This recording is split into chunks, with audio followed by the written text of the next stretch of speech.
está entrando na área de transferência da Gigahertz, a 441º episódio do podcast, patrocinado pela ExpressVPN e apoiado, como sempre, pelos nossos queridíssimos mais detensos em gigahertz.fm/apoio. O pessoal que recebe a edição, se a edição acabou a gravação, já pipoca num feed específico customizado de cada pessoa, a edição que não é editada, né? Edição sem cortes aqui de tudo que rolou. Estamos com quase 40 minutos de conversas bem divertidas aqui, inclusive de hábitos de uso de telefone, falando de pra tudo quanto é lado, como a gente costuma fazer. Aqui é o Marcos Mendes e tenho, claro, assim como toda semana por aqui, o Rambo e o Coca. Tudo bem com vocês? Olá! Excelente! Boa! Coca segue em uma missão secreta, usando uma câmera obscura no formato de microfone para poder fazer a gravação.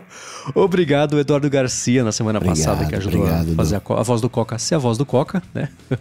Tá tudo bem na sua missão secreta, Coca? Tudo dentro do esquema. Boa, assim que é bom. Vou começar com os follow-ups aqui em relação às últimas semanas. E Rambo, você falou na semana passada sobre shaders que você tá pesquisando. Se você quiser dar uma pincelada sobre o que é, relembrar o pessoal, você faça isso. Mas Ezequiel França disse o seguinte: a newsletter do Dave Verver trouxe esse curso de shaders em SwiftUI que talvez interesse aos ouvintes aqui que desenvolvem, são entusiastas também. É o Metal.graphics, mas eu vou deixar o link aqui na descrição. Você já conhecia? Não, muito obrigado, Ezequiel, pela dica. Eu abri esse site, acho que eu nunca cliquei num botão de Buy Now tão rápido quanto, e não é patrocínio, mas eu acho até que o curso é grátis, mas você paga para ter acesso à versão EPUB e aos arquivos de projeto lá prontos. Mas, enfim, eu vi um botão de comprar e comprei porque eu queria dar uma olhada e, pelo que eu vi, tá bem completinho. Não terminei de ler ainda, mas vale a pena para quem tem interesse nesse assunto.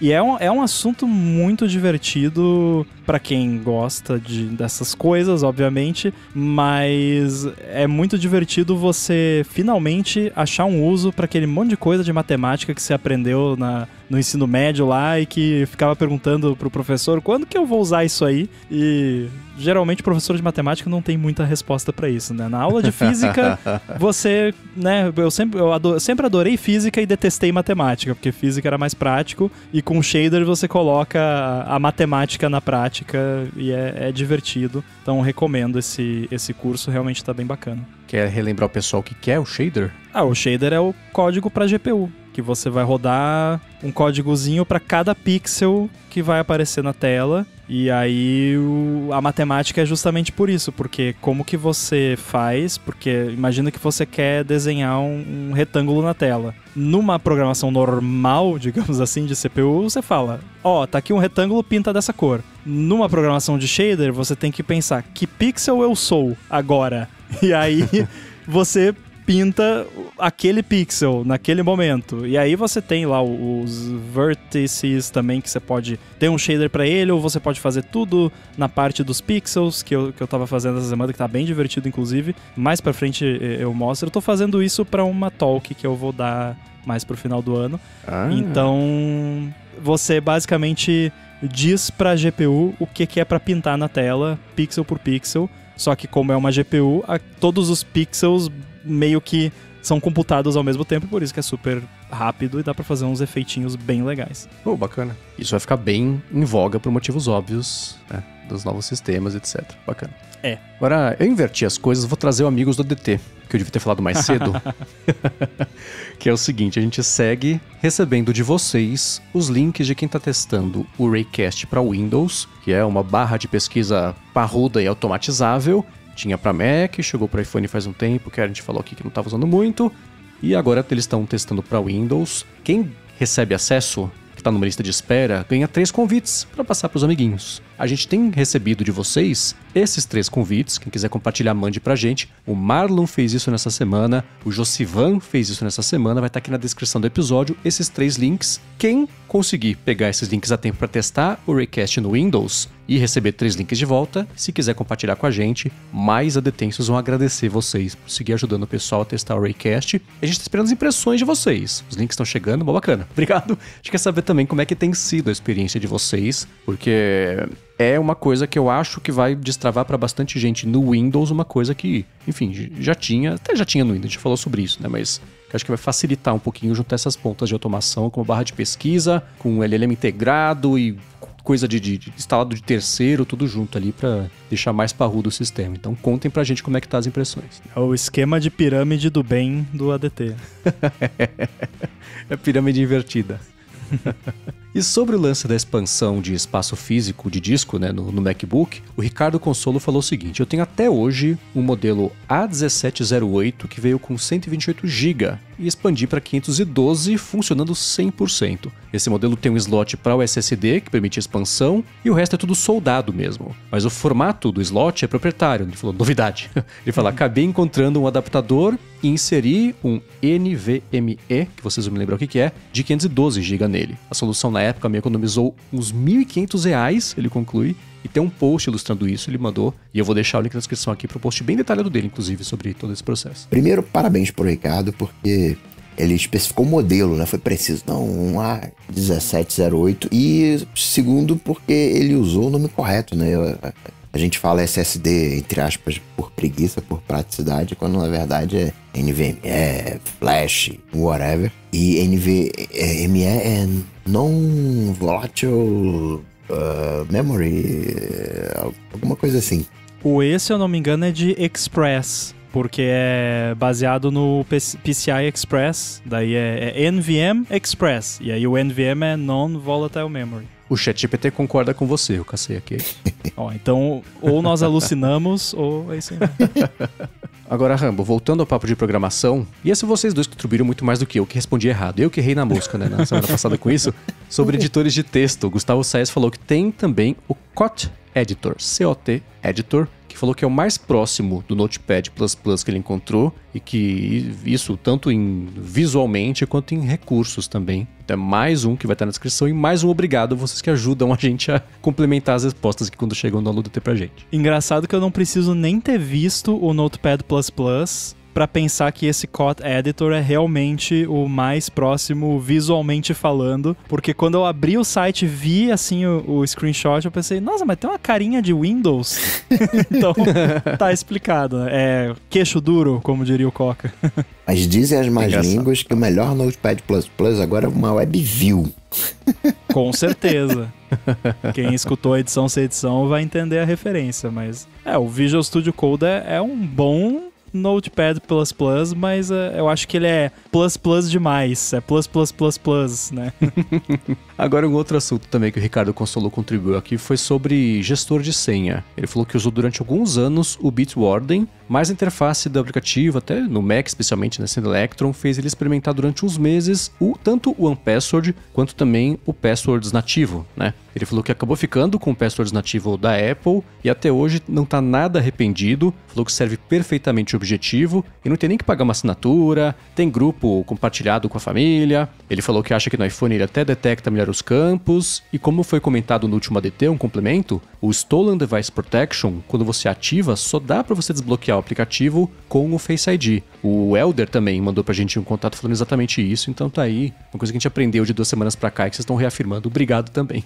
Boa! Eu não sou muito fã de Electron, entretanto, porém, todavia, vale lembrar que o aplicativo de senha não é um aplicativo que fica na nossa cara 24 horas por dia. E se ficar, tem alguma coisa errada, né? A gente abre um aplicativo de senhas, sei lá, eu não sei quando eu abri a última vez. Não tô dizendo usar é outra coisa, né? Usar, toda hora eu tô usando. Mas abrir o aplicativo de senha para interagir com ele é praticamente um aplicativo silencioso, né? Ele é um aplicativo que existe para conforto psicológico, porque idealmente ele nem deveria aparecer na nossa frente. Não é legal, Electron, concordo com todas essa linha de pensamento, mas por outro lado, é até ok se você pensar, poxa, aqui desenvolvimento é um aplicativo que não é muito aberto, vamos deixar a coisa aqui mais enxuta. Por outro lado, também indica a linha que a empresa está seguindo. Não vou fazer um desenvolvimento aqui mais universal para pegar todas as plataformas, mas tem algumas outras considerações também. Agora, uma coisa que não entrou aqui na conversa,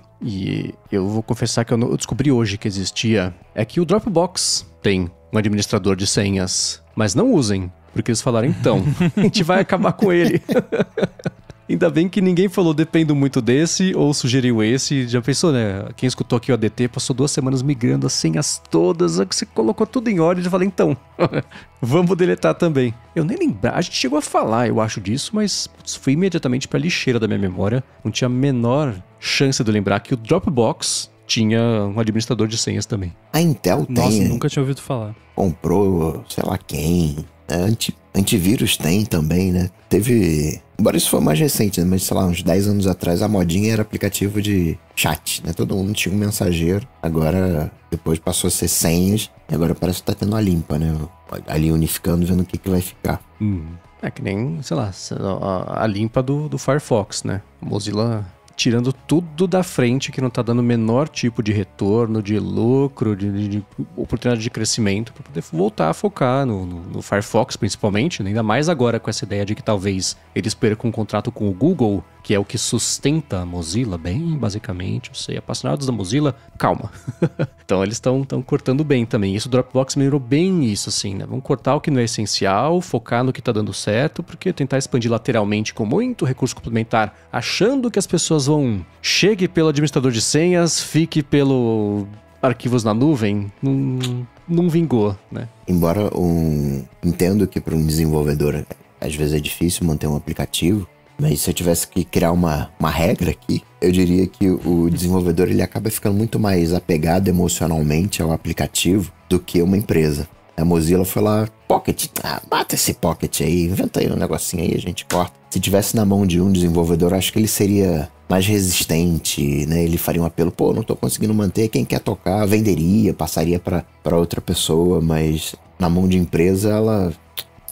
não vou conseguir vender bem isso aqui, não vai dar dor de cabeça, acaba com esse negócio. Com certeza, Dev Independente. É que Dev Independente também tem um pouco mais de cuidado sobre as coisas que eles resolvem fazer, afinal são só 2 mãos, né? Geralmente. Então, não dá pra querer inventar de fazer, né? Que o Rambo fala, né? Faz um cartão de crédito, streaming de música, streaming de TV, telefone, tablet, serviço de nuvem, calendário, lembretes, agenda, notas e, né, expandido muito lateralmente, assim, que é o que a Mozilla tentou fazer, é o que o Dropbox... Evernote, cara, Evernote é exemplo perfeito disso, né? Começaram de um jeito, me surpreendi não terem colocado um gerenciador de senhas lá dentro também, porque é meio parecido esses mercados, né? Eles, lembra, começaram a vender roupa, meia e caderno, aí foram secando.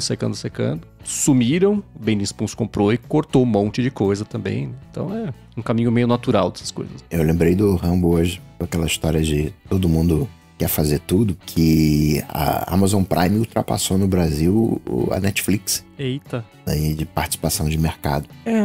Eu tenho sempre ressalvas com esses números da Amazon, porque eles contam, até onde eu sei, eles contam como assinantes do Amazon Prime Video, todo mundo que assina o Amazon Prime. Mesmo que você nunca tenha aberto, dado um play num trailer, eles falam que você é um assinante. Afinal, você é. Assinante ativo é outra coisa, né? Então, a Amazon só aparece no topo de um monte... Sim, Estados Unidos, eles batem com o Netflix, tá um pouquinho abaixo por isso. O cara assinou o Amazon Prime pra comprar papel higiênico sem frete e receber no mesmo dia? Pra eles, não.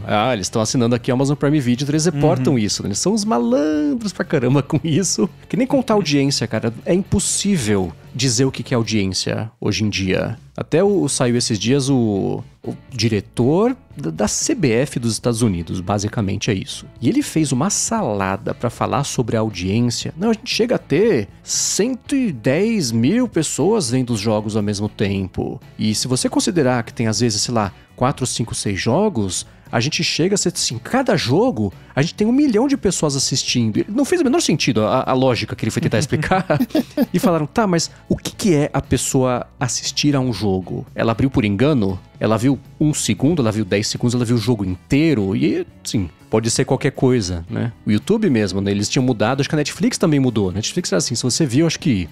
sei lá, 30% de um episódio conta como episódio visto na audiência. O YouTube também, agora você deu play, deu tempo de coçar o nariz e dar pausa e pronto. Agora você já contou como um view também, né? Como é que você infla esses números ficando o mais na borda da fronteira possível do que é verdade, que se auditarem, você não é preso por ter enganado o investidor, mas inflando os números sempre, né? Esse da Amazon, eu nunca comprei essa ideia.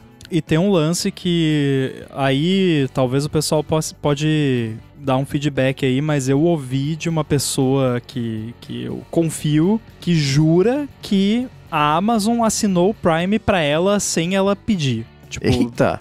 Do Neida, um dia tava lá, era assinante do Prime. Eu acho que a pessoa deve ter, sei lá, foi fazer uma compra na Amazon, aí tinha lá, concluir a compra, assinar o Prime e concluir a compra. E aí, né, a pessoa não viu, mas de qualquer forma é um dark pattern que infla também as assinaturas, porque daí pronto, agora é mais um assinante do Prime, né? E sabe o que é pior? Essa pessoa gostou do Prime e ficou, não cancelou.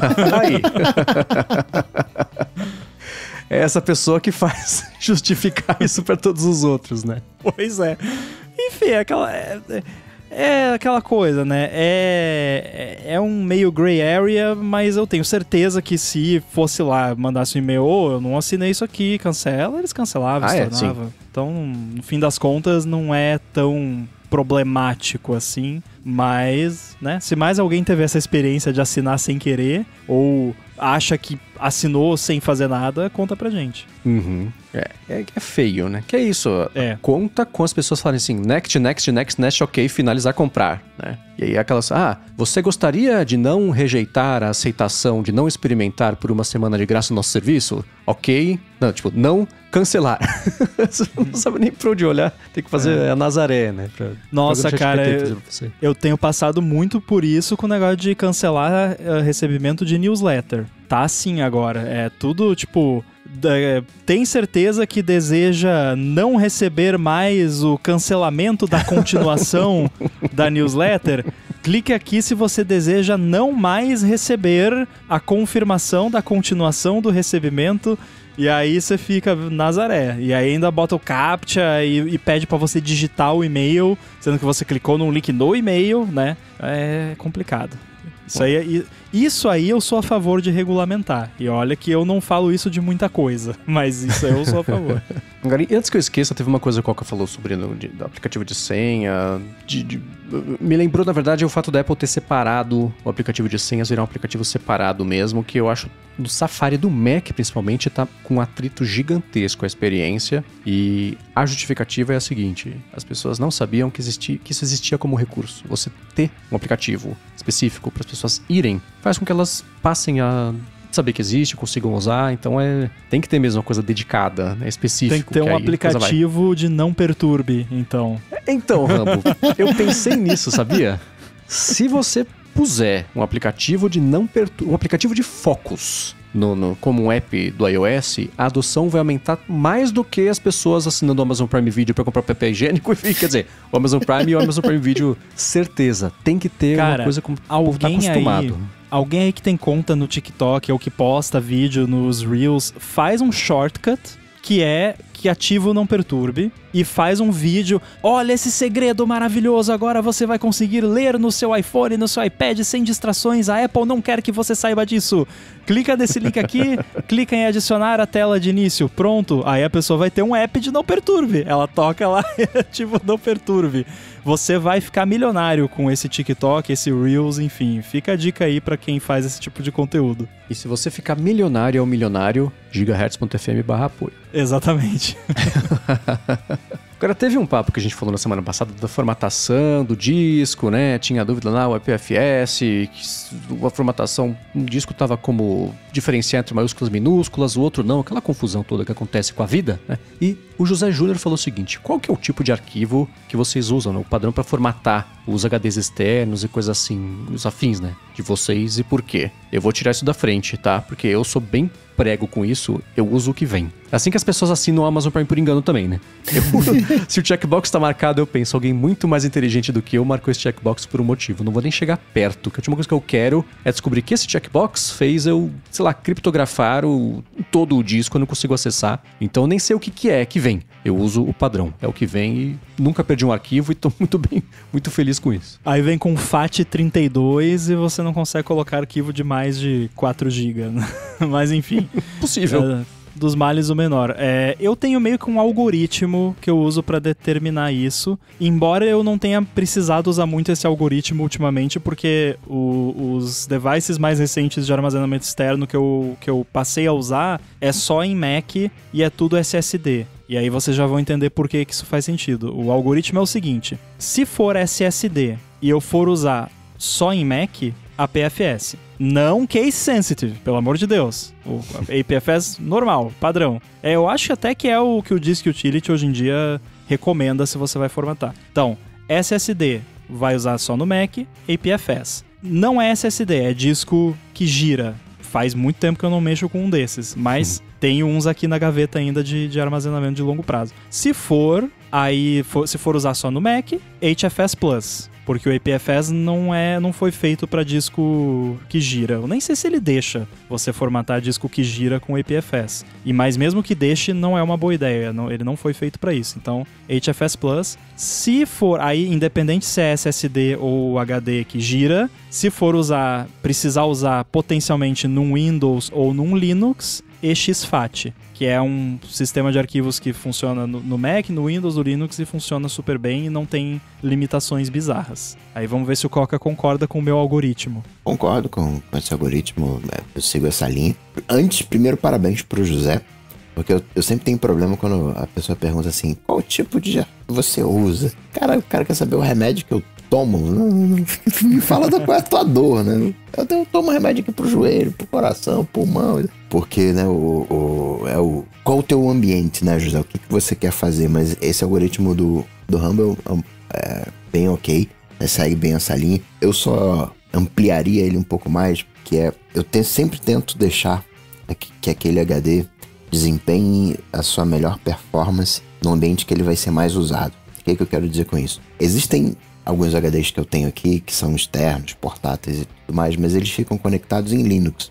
Eu deixo lá no Linux. Eventualmente eu desconecto e conecto no Mac. Mas aqui no Mac eu consigo ler, faço alguma coisa. Só que, por que eu vou usar um sistema híbrido que funcione, entre aspas, melhor no Mac e no Linux, se eu só vou espetar no Mac, sei lá, 2 vezes por ano? Não, deixa lá. Sistema do Linux padrão para ele se entender, né? E a mesma coisa pro Mac, deixa que o formato do Mac padrão só vai estar se conectando entre Mac, deixa ele se entender, até porque se é um HD externo e você pensa em futuro, sei lá, daqui a 10 anos, como é que você vai, qual era o sistema que estava formatado?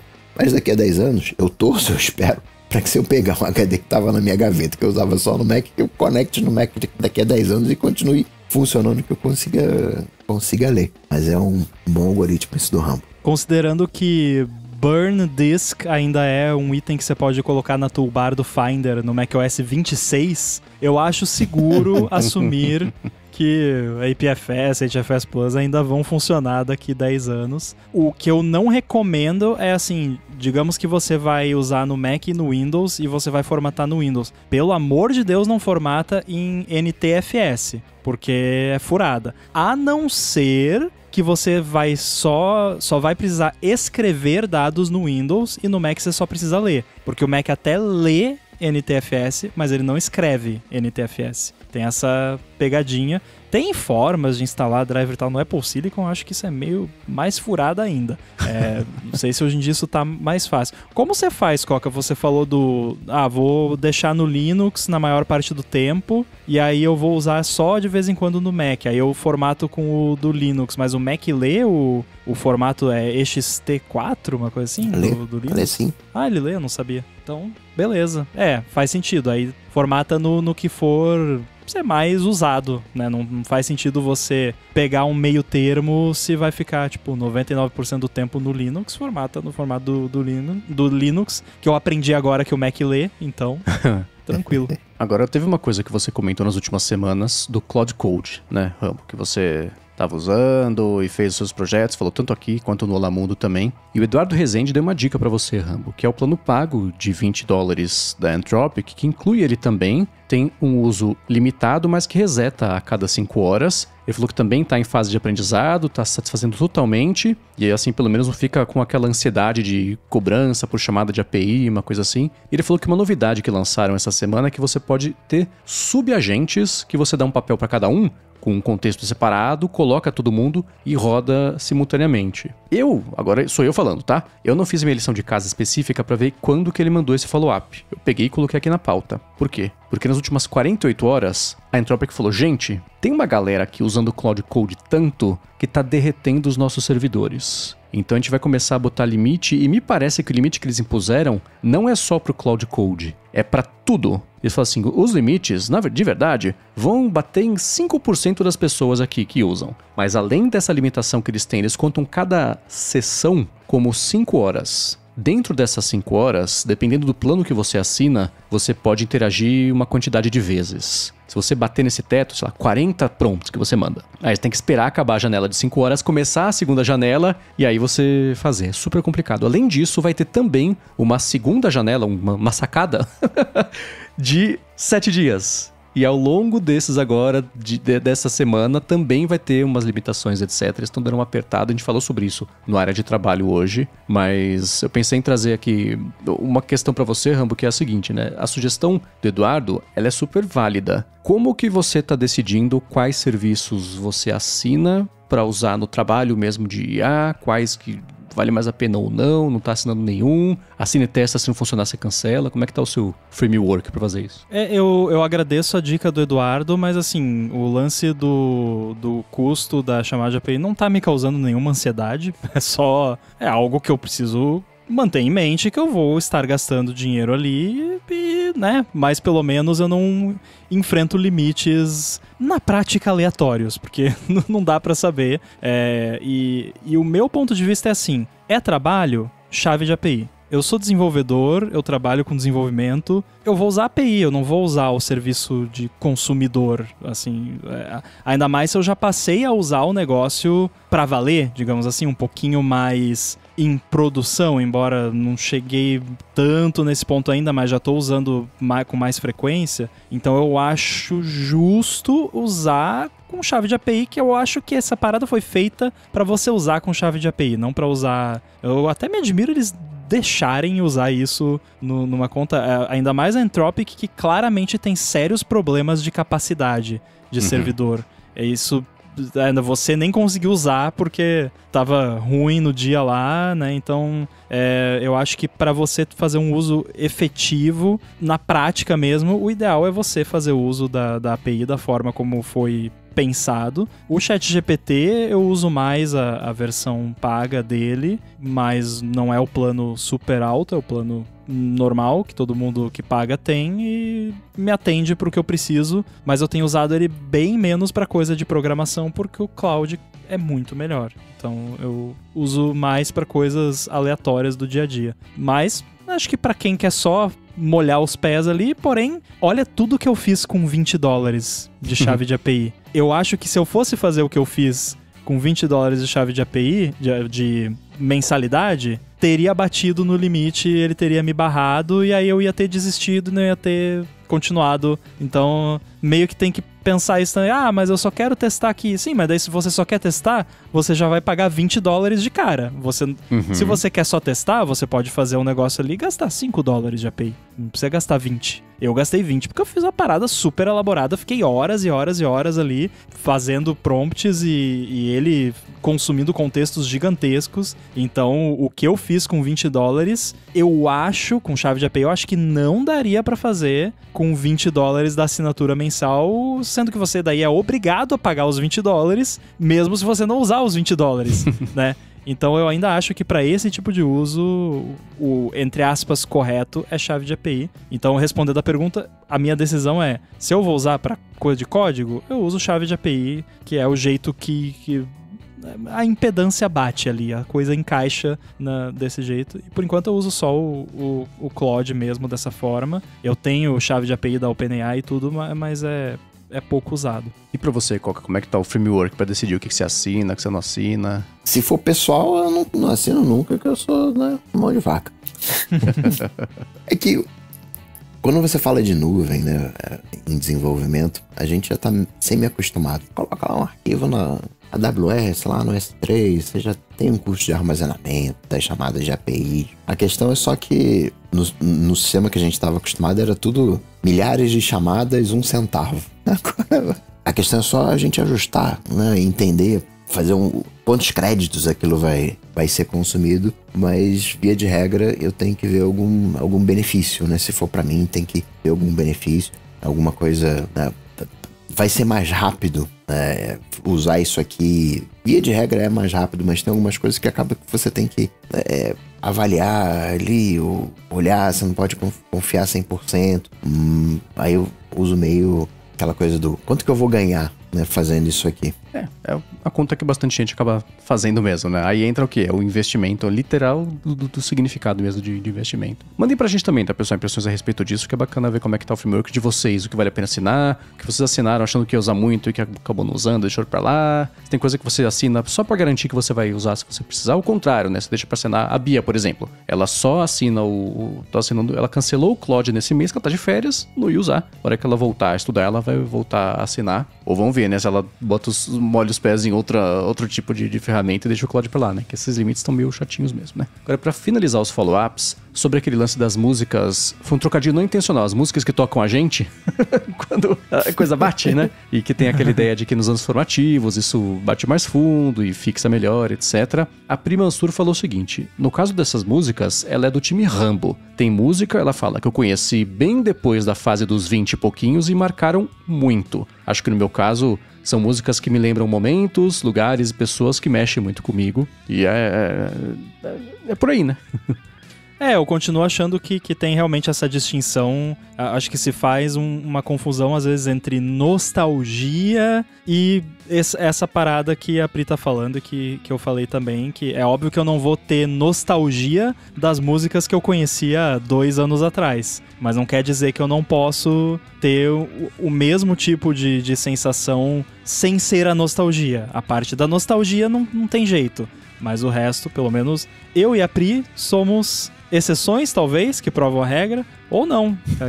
Quem mais as músicas tocam você e não o contrário, conta pra gente.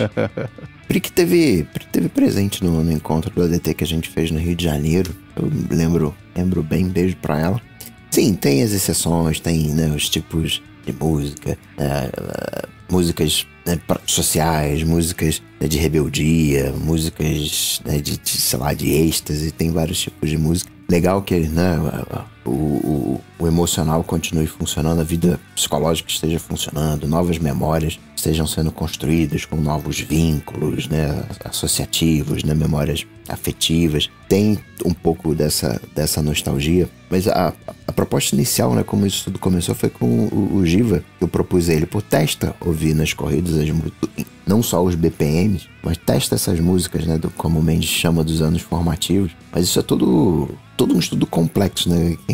Não dá pra reduzir aqui num podcast, porque quando se pega pra maioria das pessoas e fala assim pra elas, descreve aí a vida ideal. A maior parte das pessoas descreve exatamente a sua vida nos 20 e poucos anos, né? Aquela galera que é feliz. É ali.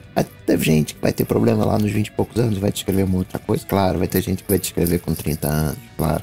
Mas guardando as devidas proporções só pra ilustrar, não é um exemplo perfeito, mas qual é a melhor comida do mundo? A melhor comida do mundo é a da nossa mãe. Claro que tem as pessoas que não tem, sempre as exceções. E isso não é só a nostalgia, né? O que grava, né, a memória não é só um processo de repetição, é um processo afetivo também, e colocando numa química são os hormônios. Não falar assim, hormônios à flor da pele, que fica parecendo uma outra coisa, mas na adolescência o que mais tem são os hormônios, né? Então fica mais fácil para sedimentar. Isso sedimenta na própria estrutura da personalidade de alguma forma. Então quando você ouve uma música dessa, né, ativa certas coisas, né, o sudorese, palpitação, e de maneiras que uma música depois dos 20 e pouquinhos não ressoa da mesma maneira. A gente continua conseguindo admirar, né? Eu pego ali um prato de alta gastronomia, caramba, que gostoso isso aqui, mas a minha personalidade não reverbera quando eu como, de repente, uma comida que lembra a comida da minha mãe, da minha avó, né? Uma comida ali de infância que eu tô acostumado.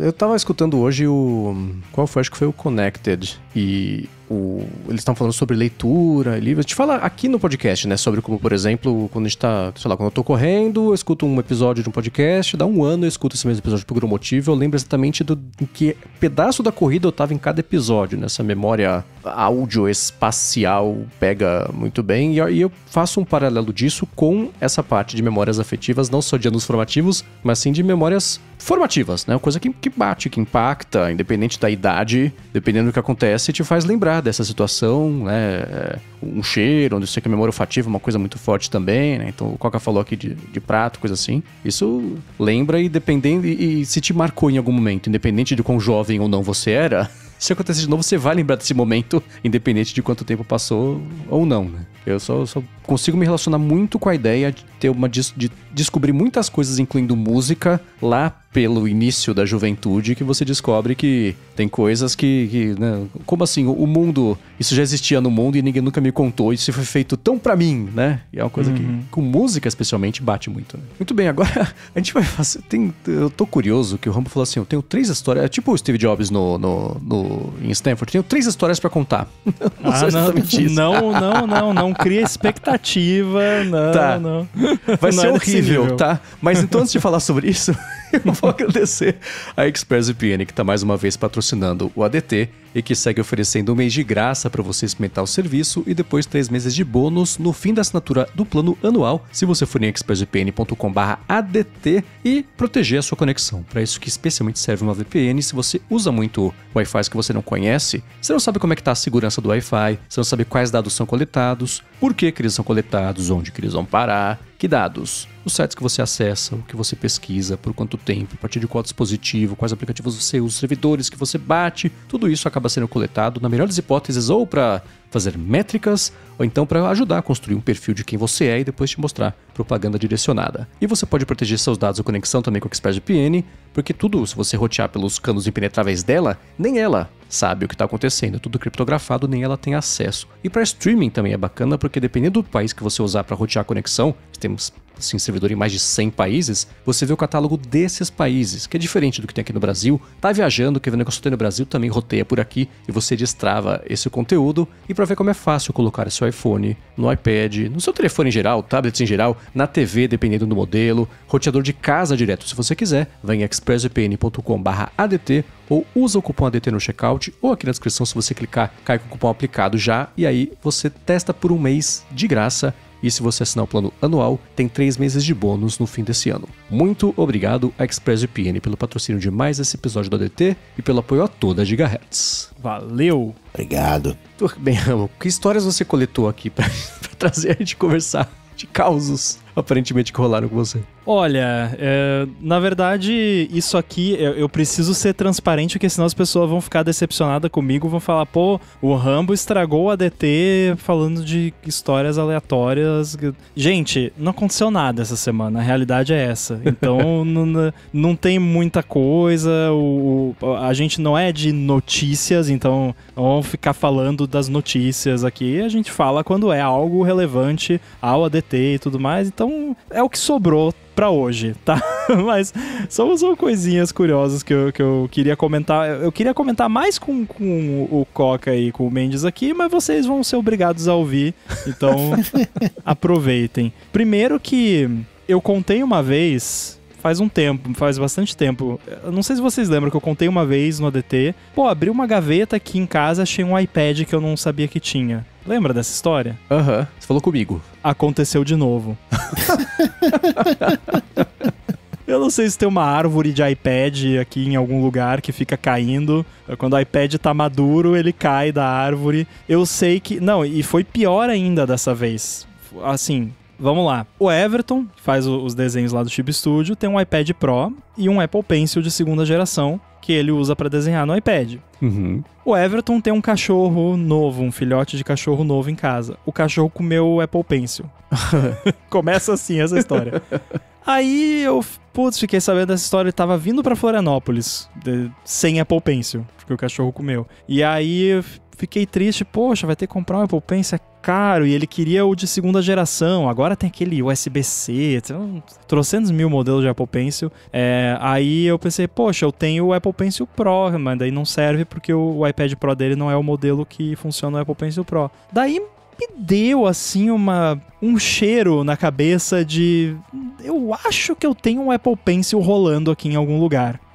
Aí eu fui olhar aqui no escritório primeiro. Aí eu olhei aqui atrás, pra quem tá vendo aqui, tem essa prateleira cheia de tralha aqui, que tem um monte de AirPods e outros fones de ouvido. Atrás daquela caneca de Korg ali, tem um Apple Pencil, mas é um Apple Pencil de primeira geração. Aí, o que aconteceu? Como que a coisa se resolveu na minha cabeça? Eu acho que eu tenho um Apple Pencil, eu fui procurar um Apple Pencil, eu achei um Apple Pencil. Então, eu achava que eu tinha um Apple Pencil porque eu tinha um Apple Pencil de primeira geração, dando sopa ali. Beleza, ficou por isso mesmo. Pô, que pena, não tenho. O Everton foi lá na iPlace, comprou um Apple Pencil de segunda geração, e aí ele veio passar uns dias aqui em casa, no quarto de visita. Ele abriu o armário do quarto de visita pra botar as roupas dele ali e tinha um Apple Pencil de segunda geração e um iPad Pro de 11 polegadas. Cara, eu não lembro desse iPad. Eu não sei... brotou aqui esse iPad. Eu não sei o que aconteceu. Enfim, eu fiquei estupefato. Então, se alguém quiser comprar um iPad, eu nem sei que geração é, eu nem fui olhar. Mas, enfim, é um iPad Pro de 11 polegadas. Cara, assim, como é que isso aconteceu de novo? E que pena o negócio da Apple Pencil, porque, né... Podia ter aberto ali o armário e visto e falar, tá aqui, né? Ou ele podia ter vindo aqui antes de ir na iPlace, né? Foi o que eu pensei. Isso tudo só prova o quanto que eu uso o iPad a ponto de ter um iPad sobrando num armário, né? Enfim. Mas, cara, é aquilo que eu até comentei com você essa semana, que eu sempre falei, eu tenho um iPad Pro aqui que eu nem lembro qual que é a versão, não sei se era a primeira geração, se era a segunda, sei lá. E a Lari tem usado muito pra estudar, e eu até comentei hoje no área de trabalho, é engraçado que eu passo, ela parece uma propaganda da Apple, assim, naqueles desenhos bonitinhos, de uma letra bonitinha, com cor, e uns abiscos, e infográfico, tudo feito à mão. Falei, cara, que loucura, né? As pessoas usam mesmo assim. O ponto é, eu fui pegar o iPad pra ver um menu lá, e desde o iOS 18, do iPadOS 18, você vai em ajustes, aí você desce tudo, tem apps, e dentro de apps você vê Safari, até os nativos, né? Não só os third party instalados ali. Eu odeio isso, inclusive. Eu até prefiro, porque eu tenho uma dificuldade gigantesca de localizar elementos em situações caóticas. Se a lista de ajustes ou de qualquer coisa do iOS fosse sempre alfabética, perfeito. Mas eu abro o ajustes, eu sempre demoro mais tempo do que da vez anterior para achar, por exemplo, o Face ID. Ajuste de Security and Privacy. A minha impressão é que ele tá, quando eu abro, tá no Shuffle. Eu nunca consigo achar. Então, se eu precisar mexer tanto em aplicativo nativo quanto ajuste de terceiro, eu abro ajustes, scrolla para baixo, vai em aplicativos alfabético, lindo. Para mim, funciona, né?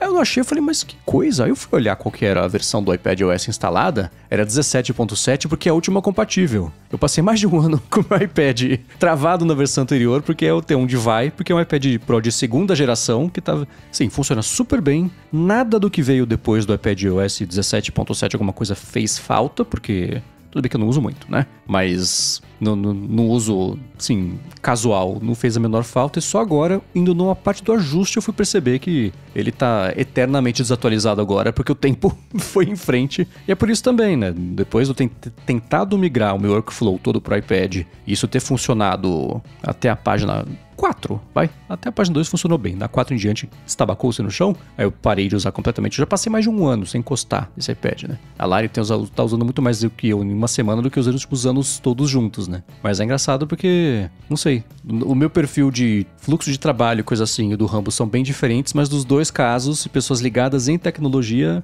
o iPad não colou, né? Só tem. Tudo bem que eu tenho um. O Rambo abre gavetas e vai encontrando mais de um modelo. Mas é isso, né? Se precisa do aplicativo Foco, preciso de um aplicativo pro Rambo, meu iPad. Mas lá nos ajustes, quando se entra em conta Apple, lá no finalzinho, tem os dispositivos. Eu juro que o Rambo deu uma olhada lá, pra ver se ele encontra lá uns 15 iPads, 20 iPads. que mais tem é máquina virtual e simulador. Aí agora é um caso importante, um relato de por que não se deve elogiar as coisas. Porque uns tempos atrás eu falei aqui sobre Philips Hue, lembra? Que eu falei que é maravilhoso, que o único problema que eu tinha tido até hoje foi um hub que estragou e aí eu troquei e nunca mais tive problema. Eu tive problema e dessa vez eu achei... Talvez não é o problema que vocês devem estar pensando, porque quando eu falo, tive um problema com Philips Hue, a pessoa pensa, perdeu a configuração, teve que configurar tudo de novo, estragou o hub de novo, alguma coisa assim. Não, eu tive um problema que eu achei bem complicado, porque olha só o que aconteceu.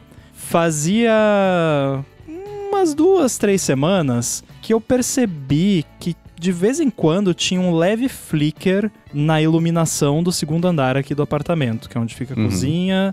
Tem a cozinha, sala de estar integrada, aquela coisa, e tem um banheiro também. E tinha um flickerzinho assim de vez em quando na iluminação. Rede elétrica instável, né? Acontece. Aí, esses dias de noite, eu estava com visita, né? Eu falei, o Everton tava aqui, tava com visitas, tava fazendo janta pra visita e começou a dar esse flickerzinho na iluminação ali. E aí, daqui a pouco, acabou a luz. Aí, acabou a luz. Tem falhado mais aqui, eu não sei, estão construindo um loteamento aqui pra cima, talvez, estão puxando demais da energia. Só que eu tava com o fogão de indução ligado e com a coifa ligada e a luz da coifa ligada. E isso não tinha apagado. Então, eita, não acabou a energia, foi aqui o problema. Aí, beleza, fui lá embaixo olhar e no quadro de disjuntores, o disjuntor da iluminação do segundo andar estava desligado, tinha caído, né? Aí eu falei, olha, vamos fazer o seguinte, eu tenho uma luzinha de emergência aqui, porque isso é muito bom aqui. Geladeira é outro circuito, fogão é outro, micro-ondas é outro, cafeteira é tudo separado justamente para não ter problema, né? Então, assim, deu ruim no circuito da iluminação do segundo andar, caiu a iluminação do segundo andar. E só, eu continuei cozinhando, se precisasse usar o forno, dava pra usar o forno, a geladeira continuou funcionando. Então eu falei, é de noite, eu não sei o que aconteceu, eu acho mais seguro não ligar de volta, vou deixar a luzinha de emergência aqui e a gente janta à luz de emergência. Jantar à luz de emergência, com crase, o A com crase tem que ser. Então, beleza, jantamos e tal, no dia seguinte, eu de manhã com a luz do sol na rua, eu fui olhar, aí eu peguei o multímetro, fui lá, medi em vários pontos e não detectei nada, não tinha curto, não tava em curto a rede. Então eu me senti seguro pra ligar de volta o disjuntor, porque pelo menos não ia cair imediatamente. Liguei, tudo certo. Aí eu meio que fiquei assim, poxa, eu queria que explodisse alguma coisa pra eu saber... Uma expectativa. Né? Pra tipo, né, daí eu sei, não, foi isso aqui que deu problema. Beleza. Aceitei que eu não ia saber o que aconteceu, mas sabe o que não aconteceu mais? Flicker na iluminação. Não tinha mais o flicker na iluminação. Aí ficou por isso mesmo. Aí eu teorizei que porque nesse circuito tem uns spots que ficam no deck, que é a área externa. Eu pensei, talvez foi ali que pegou água num LED, corroeu, aí queimou, e aí na hora que queimou deu um curto e caiu o disjuntor, mas daí como queimou, né, morreu, não tá mais causando problema. Teorizei que pudesse ser isso, enfim. Até que à noite eu fui no banheiro lá em cima e sabe o que não ligou? A fita de LED da Philips Hue. Deu um curto na fonte da Philips Hue que alimenta os LEDs. Tipo, deu algum ruim ali e em vez de, sei lá, só queimar um fusível ou só morrer ou só sair uma fumacinha, colocou a rede em curto enquanto morria. Aí depois que morreu. Aí não causou mais problema. Então, isso eu achei bem complicado. Não deveria acontecer isso. E antes que alguém diga, Rambo, mas é no banheiro com vapor, não sei o quê, ninguém toma banho nesse banheiro. Foi tomado banho nesse banheiro uma vez desde que esse apartamento foi reformado, porque tem 2 banheiros no andar de baixo que são esse é tipo o banheiro da piscina, sabe? Então não é só... Pra você ver como é que o vapor é danoso. Um banhozinho só já estraga. É com ácido sulfúrico. Eu fico impressionado que o HomePod Mini que tem no banheiro da suíte aqui não estragou até hoje, cara. É bizarro.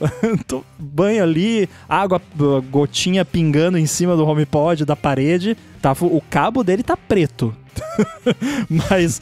o home pode funcionar. Mas enfim, fica a dica. Se essa ideia, se acontecer isso com alguém, né? Que bom que o disjuntor tava bem dimensionado, tudo certinho, então pegou, né? É pra isso que ele serve. Fez o trabalho dele. Uhum. O que eu consigo relacionar é que aqui em casa é aquela zona, né? Porque é uma chave só de luz, um quadro de luz. Eu vou usar os termos errados, tá? No manjo. A cidade é 220, eu vim pra cá com meu bando de coisa 110 ou bivolt, não queria comprar de novo, sei lá, a minha vitrola ou a cafeteira da Nespresso, essas coisas assim. Então foi meio caso a caso nas regiões da casa pra trocar pra 200, pra 110. E isso só aconteceu porque o ar-condicionado que está instalado no quarto do fundo, que é o que a gente dorme, ele é 220. E a fiação passa por dentro e por cima da casa inteira e vai serpenteando até chegar lá na área de serviço. Se não fosse isso, a casa inteira é 110, beleza, mas pra chegar num resultado que funcionasse, do tipo, tá lá o quadro tudo bonitinho, tá, agora liga a TV, ligou a TV, acende a luz, derruba. Putz, aí o cara ia lá, mexia no quadro, mexia, beleza, agora vamos tentar de novo. Liga a TV, ligou, acende a luz, maravilha, funcionou. É tipo, dá descarga, cai. É umas coisas sem a menor relação uma com a outra. Aí só nesses dias que a Lari tava usando alguma que ela foi fazer, tava acho que com a air fryer ligada e a Nespresso ligada também, e ela foi usar aqueles NutriBullet, aqueles liquidificadorzinho, né, potente. E também ela ligou, aí caiu também, mas caiu acho que só da... sei lá, foi uma confusão dessa também. Então aqui em casa é tudo meio... nunca queimou nada que eu saiba, né? Assim, perder alguma coisa não rolou, mas também é um caos. Se a gente um dia vender esse apartamento e precisar sair daqui, eu não sei, vai ser, ó... ou a gente vai ter que tirar do preço do apartamento o caos, o tempo de eletricista que vai ser pra arrumar, resolver isso aqui, porque nem quem fez vai saber voltar aqui e falar, pode crer, eu troquei esse fio aqui por isso. Não, esquece. Esse tipo de coisa é meio que nem código programador, assim. É melhor você arrancar tudo e fazer de novo, que foi o que aconteceu aqui, só que aí, obviamente, foi junto de uma reforma que quebrou parede, coisa, daí é fácil arrancar tudo e fazer de novo. Você arrancar tudo e fazer de novo sem quebrar parede e sem arrancar forro, né? Porque aqui, tipo, tem um monte de coisa que passa em cima de forro de gesso, porque não tinha o forro de gesso. Aí é fácil, você pendura a fiozarada toda ali, depois bota o forro de gesso, tá bonitinho ali os conduitezinhos ali e beleza, né? Mas isso é muito bom aqui, cara, porque eu teve um dia que eu falei, eu virei pro Rafa e falei, poxa, o eletricista tá de parabéns, porque eu tava usando fogão de indução, forno, micro-ondas, cafeteira, tudo ao mesmo tempo e tudo funcionando. É porque é tudo separado mesmo, né? E aí, claro, o quadro tem que ter, né? O próprio prédio tem que comportar aquilo, enfim, foi tudo pensado, né, pra não dar ruim. Então, que bom que aqui tem isso, mas nossa, isso aí eu fiquei bem chateado, porque poxa, né, não devia, né, o Douglas até falou aqui, eu morro, mas levo o resto tudo junto. Foi bem isso, né, não vou embora sozinho. E aí a outra é só um comentário aleatório que já surgiu esse assunto aqui várias vezes, eu só queria comentar que eu fui visitar uma tia minha, que é coroa digital, e ela tem um dobrável da Samsung, e não é o primeiro dobrável dela. Ela fez upgrade recentemente, que ela tinha já um modelo mais antigo, então acho que rolou o negócio do dobrável, porque não é uma pessoa super ligada em tecnologia, é uma coroa digital, uma pessoa normal que usa smartphone e tem um dobrável da Samsung. Eu não lembro qual é o modelo exato, mas não é aquele mais top recente que eles lançaram, mas é um relativamente recente. Achei bacana. Então é só um data point aqui no Instituto Data ADT sobre dobráveis. Agora, uma curiosidade pessoal. Ela usa as duas telas. O que eu quero dizer? Ela usa só fechado, usa só aberto, usa de acordo com a necessidade. Não, eu vou usar fechado agora eu quero mais conforto. E abre, ou seja, ela entende que é um dobrável. Nossa, já pensou, né? A pessoa usa só de... Não, comprei esse tablet aqui, né? A pessoa usa sempre aberto. Não, ela usa, tipo, né, no dia a dia ali usa dobrado e aí, vai ver vídeo, vai ler alguma coisa mais longa, usa aberto. Faz o uso da parte de dobrar do dobrável. Imaginei. Olha, o sobrinho em casa e fala, como é que você fez isso? Né? Eu pergunto isso porque eu tava conversando com uma pessoa que já tá usando dobrável há bastante tempo. E essa pessoa falou, pô, sendo sincero, sei lá, a maior parte do tempo, 90% do tempo, eu uso fechado, né?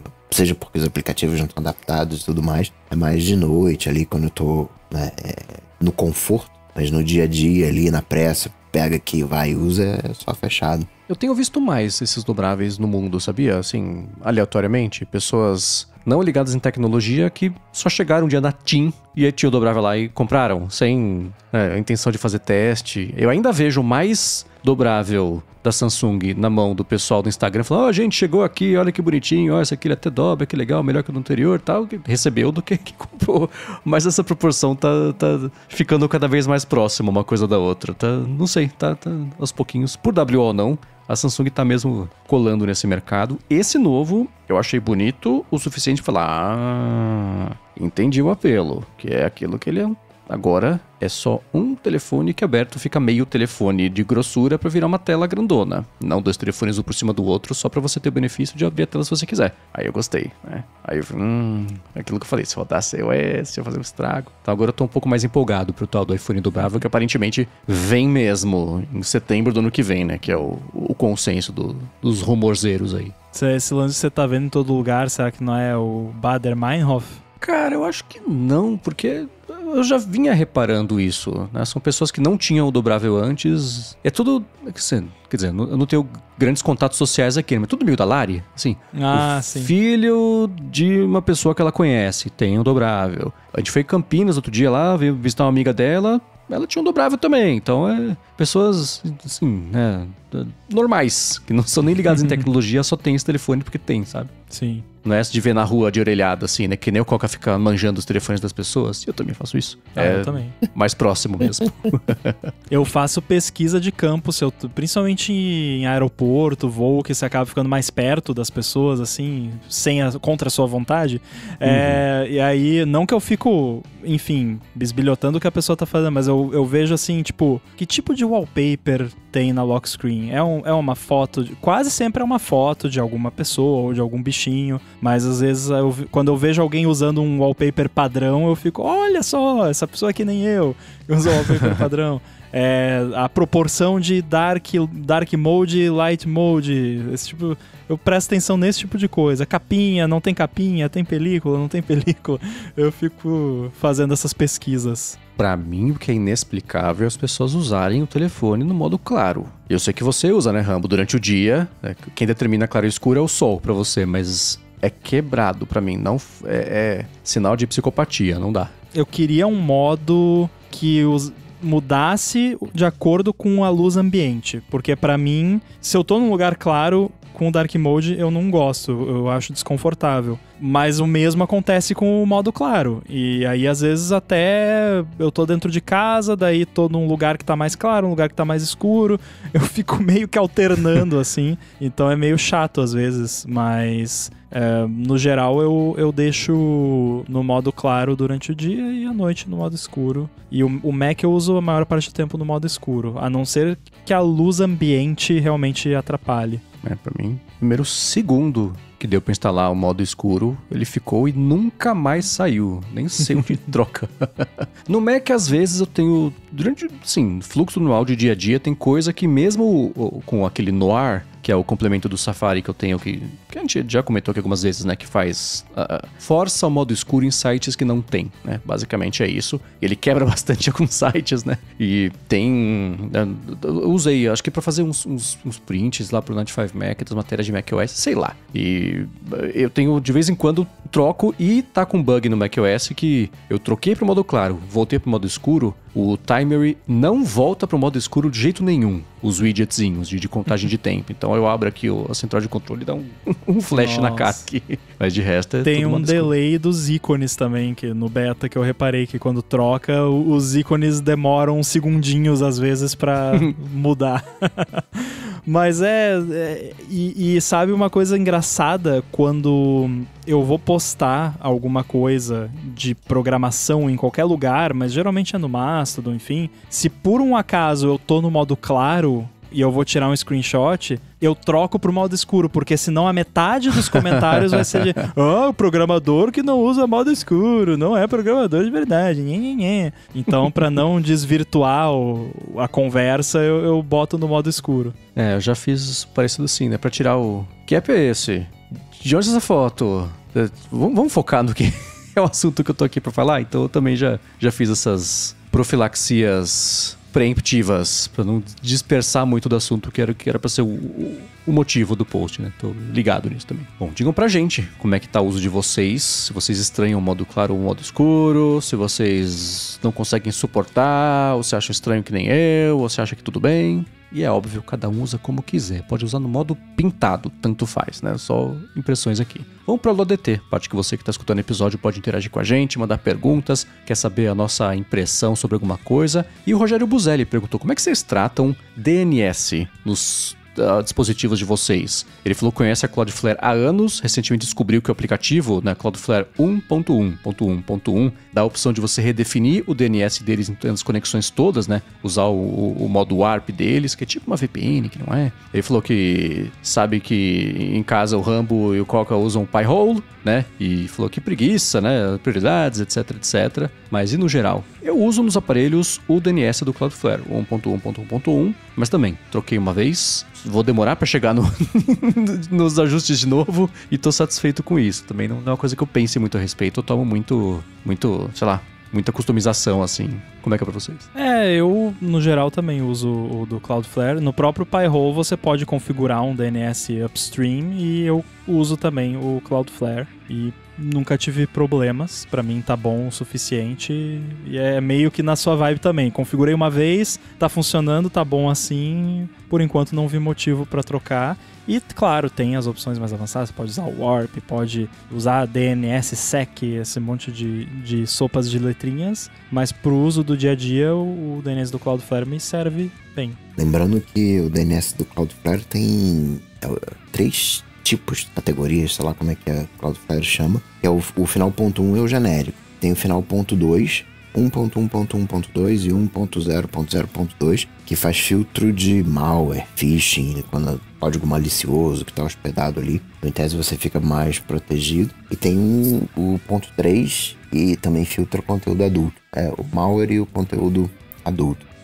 Mas tem um detalhe quando você vai lá nos ajustes e muda o DNS, e isso é só válido pro Wi-Fi. Você não tem como mudar o DNS da sua operadora de celular. Não sei se o Rogério tá se referindo a isso. Uso o Cloudflare, gosto do Cloudflare, recomendo o Cloudflare, só pontuando que ele só vale pro Wi-Fi. No meu caso aqui, como eu tô sempre com VPN, tô com Raspberry Pi, Pi-hole, AdGuard, então na verdade o meu DNS fica sempre lá. Mas o que eu uso é definir o DNS na rede. Ou seja, lá no roteador, em vez de mexer no aparelho, eu vou lá no roteador e sempre tem lá um DNS, né, no DHCP, alguma coisa assim, vai ter lá para colocar o DNS, eu coloco o DNS da Cloudflare que eu quero usar, e aí fica na rede, não preciso mexer no aparelho, e aí todo mundo, em vez de ter que mexer no aplicativo, no aparelho de todo mundo da casa, mexo só no roteador, mas lembrando que na operadora isso não é válido para a operadora. Aprendi hoje isso. Isso é o tipo de coisa que a gente não para pra pensar. É tipo quando eu cheguei à realização que não tinha two-factor pra usar e-mail via SMTP, IMAP. Tipo, oi? Como assim, né? Eu lanço esse lance da operadora também, mas aí você pode usar se você ativar o Warp, resolve, não resolve? Ele não funciona... É meio como se fosse uma VPN, não é exatamente, mas pelo menos o DNS vai estar passando por eles. Sim, é um dos motivos de ter Warp. Tem uma coisa que eu queria perguntar, talvez o Coca tenha alguma opinião a respeito, mas assim, eu já usei o Warp uma época e, aliás, uma atualização aqui, porque lembra que eu não usava o Private Relay porque eu achava que deixava lento o iPhone, a internet no iPhone, que eu nunca liguei no Mac, eu só liguei no iPhone. Aí eu liguei de novo uns tempos atrás. Pensei, vou experimentar aqui, deixar ligado um tempo, aí se der algum problema eu desligo. Demorou umas 2 semanas, tinha um site lá que tava dando uns problemas lá, não tava carregando alguma coisa. Aí eu lembrei, tô com o Private Relay ligado, desliguei, funcionou perfeito. Aí não vale a pena, desliguei de novo. Mas eu tenho um problema, assim, eu adoraria deixar um DNS sempre ligado no meu iPhone. Só que tem um problema. Toda vez que troca a sua conexão, então eu saí de casa, fui pra rua, pegou agora, tá trocando do Wi-Fi pra rede celular. Você tem que esperar não só o tempo ativar ali a conexão celular, mas tem que esperar a VPN reconectar na sua conexão celular pra daí você... Até isso aí eu já cheguei lá na portaria do prédio e não chamei o Uber ainda. Eu vou perder preciosos 2 minutos de vida. Então, tem alguma solução pra isso ou só paciência mesmo? Tem um tempo de chaveamento, mas pra mim, o que eu faço aqui, eu configurei no WireGuard sob demanda. Então, quando ele sai do Wi-Fi, ele já chaveia. E, assim, pra mim, são 2 segundos. Some o sinal do Wi-Fi, aí aparece aquele ícone da VPN, ela some, aparece ali o 4G e eu sei que chaveou. Mas é instantâneo. Eu acho que pode ser, talvez, porque o meu prédio aqui é meio que uma gaiola de Faraday. Então... Eu sempre chego no térreo e sei lá, eu tenho 2 operadoras no iPhone. Uma delas tá sem sinal e a outra tá no G. Não é nem 2, nem 3, nem 4, é G, só G. Edge. Aí só pega mesmo 4G, 5G no momento que eu piso o pé pra fora do prédio. Daí pega. Então eu acho que talvez o que rola é que a VPN meio que detecta que tem internet e começa a negociar ali essa conexão. E aí, até dar o timeout disso e ele entrar ali no 4G e tentar de novo, dá ali... Eu exagerei, 2 minutos, deve dar uns 30 segundos. Mas você tá saindo de casa com pressa pra chamar logo o Uber ali, aí você abre o app aí, sem conexão... Aí fica, né? It's going to space. Demora, né? Então acaba que meio que desestimula. Assim, quando eu tô viajando, né? Que vou usar o Wi-Fi público e tal, aí eu deixo ligado e sofro esses segundinhos a mais aí de espera. Mas aqui, especificamente no prédio aqui, eu acho que é o problema. E pior que é a pior situação, porque é bem tipo, tô saindo aqui, preciso. E eu não posso chamar o Uber aqui em cima antes de descer, porque senão eu posso chegar muito tarde, eu não vou deixar a pessoa esperando. Então é uma situação bem específica que complica. Se mais alguém tem esse grande sofrimento que eu relatei aqui, conta pra gente. Mas eu acho que é uma combinação da rede pegar, mas não pegar uma rede que consegue conectar rápido. É engraçado que quando saiu o Private Relay, tinha muito aquilo, assim, ele nublou, passou uma nuvem por cima, você perdeu um pouquinho da porcentagem, ele, agora que tá ligado, agora desligou, ficava aquela notificação o tempo inteiro vindo, e pra mim resolveu. Eu uso desde sempre ele ligado e nunca tive mais problema nem de conectividade, e eu sei que tem, até eu escrevi sobre isso recentemente, eu aprendi mais sobre ele, assim, aparelho que tem administração corporativa, coisa assim, é um pouco mais chato de usar, às vezes você não consegue, aí sim, tem que ficar ligando e desligando, dependendo da situação, né, meio pentelho, mas eu uso ele ligado sei lá, desde que saiu, na verdade, nunca tive esse tipo de problema não, curioso. Nossa, bizarro, porque... Às vezes o servidor que serve essa região de São Paulo é melhor, talvez, do que a região sul aqui, porque eu percebi, por exemplo, diminuiu em uns 50% a quantidade e a agressividade de captchas que aparecem nos sites, que hoje em dia tá dominando por conta das IAs, que todo site agora fica tentando detectar robô, e aí esses IPs de Private Relay e tudo mais acaba caindo no filtro. E tinha alguns sites, às vezes, que eu tive bastante problema com vídeo, assim, de vai reproduzir o vídeo, não carrega. E diz que não conseguiu carregar. Você dá refresh na página, não carrega. Desliga o Private Relay, funciona de primeira. Então, estranho. Mandy vai desligar o Private Relay e vai dizer, caramba, que rápido meu iPhone agora. Pode ser.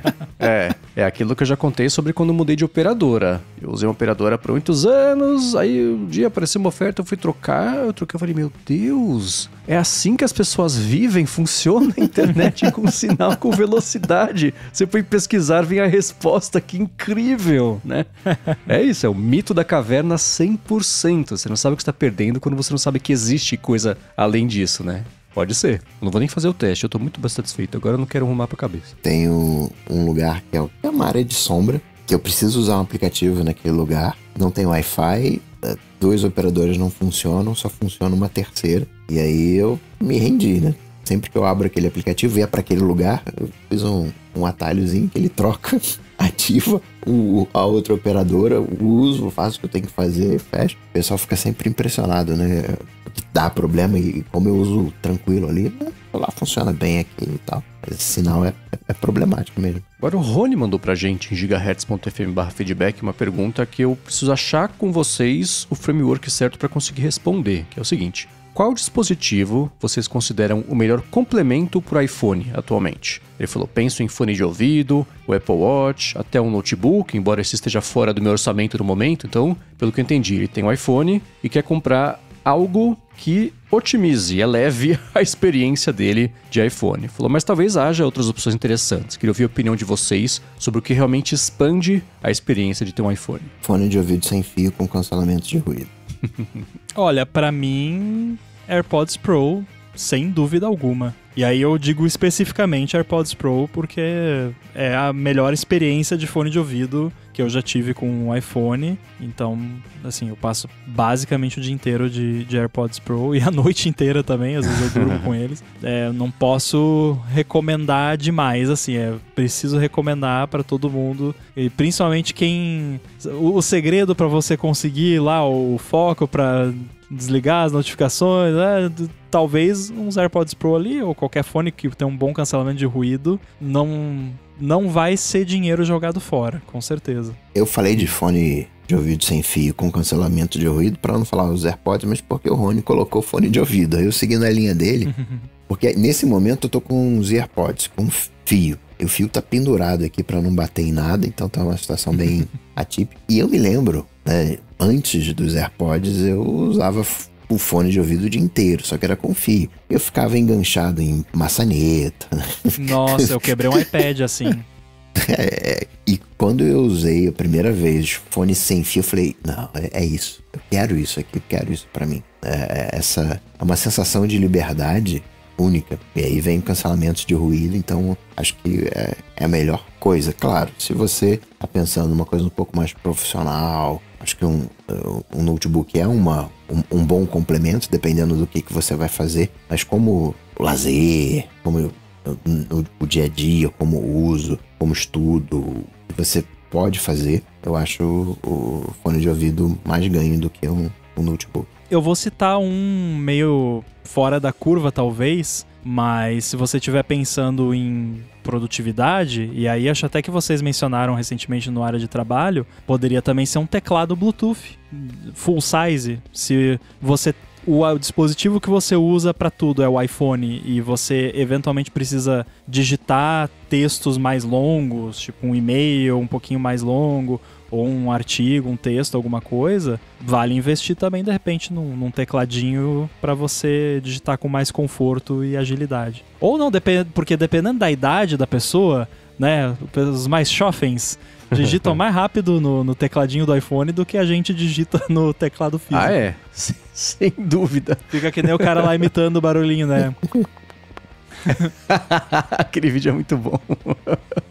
Eu vou deixar aqui na descrição. Sempre que eu vejo esse vídeo de talentos admiravelmente cretinos que as pessoas têm, eu me pergunto como elas descobrem esses talentos porque é um ócio invejável você não só chegar à conclusão que você consegue imitar, por exemplo, o barulho do teclado do iOS, mas você treinar a ponto de ficar bom nisso, desenvolver essa habilidade e depois você gravar 18 vídeos pra um ficar bom, você postar. É um compromisso tão grande que eu invejo. É muito engraçado esse vídeo. Eu vou deixar aqui na descrição. Eu vou concordar com vocês, porque mesmo assim, se você comprar os AirPods, eles vão elevar a sua experiência de vida além dos iPhones, inclusive se você comprar um Mac, né? Você pode usar nas duas coisas, né? 2 por 1, né? Com o teclado, você já vai ter o teclado do Mac, né? Mas o que eu fiquei pensando é curioso como... Eu já trouxe isso aqui num outro momento, acho que o contexto era diferente. Hoje em dia, eu consigo viver absolutamente tranquilamente sem o iPhone. Se ele sumisse da face da Terra, não me faria a menor falta. É muito curioso que, por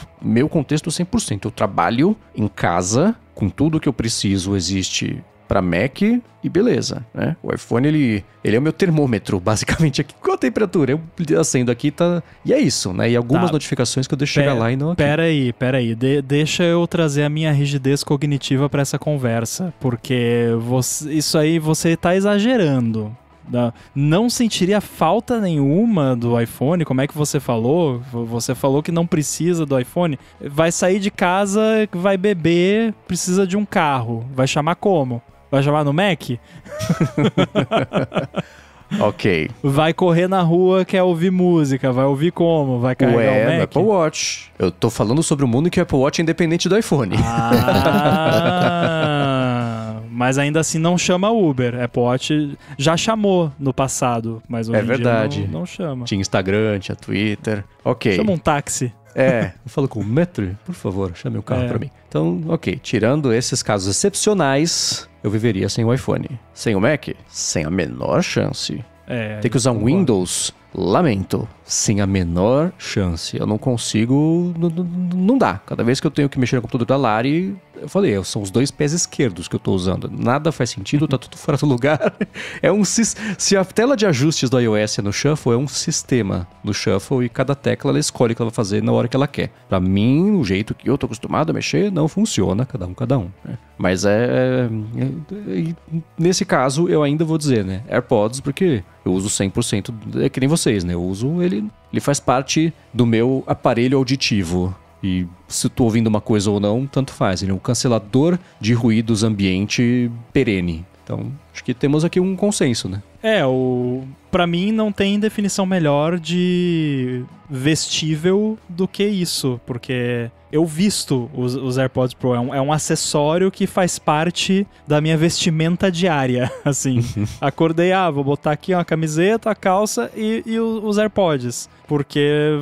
Fica ali, e pra quem não tem nenhum problema com, né, que nem o Bruno, por exemplo, tinha alergia do silicone, tem gente que tem problema com desconforto, mas pra quem usa e nem sente que tá usando, cara, já aconteceu de eu levar a mão até a orelha, porque eu achava que tava com os AirPods pra tirar, né? E não tava, já tinha tirado, porque eu nem sinto se eu tô com eles, é tão natural e confortável. Eu tava lembrando agora que no começo, quando era novidade, os AirPods Pro, que eu comentei, acho que foi, até comentei no ADT, que eu não conseguia cozinhar com cancelamento de ruído, porque eu não ouvi o barulhinho ali da panela, né? Hoje em dia eu já cozinho com cancelamento de ruído, já me adaptei. Eu tenho isso, porque ele cancela. Tem 2 coisas que eu acho engraçado, que ele cancela muito bem. O barulho de funcionar do micro-ondas. Eu ponho o negócio pra esquentar, 2 minutos, tô usando o fone de ouvido, dá 1 minuto e meio, falo, mas ainda tá rolando ou não tá? Eu olho pro micro-ondas, ele tá aceso, tá rodando, mas você escuta 0. E também água fervendo, por exemplo, pro café. Você bota ali, né?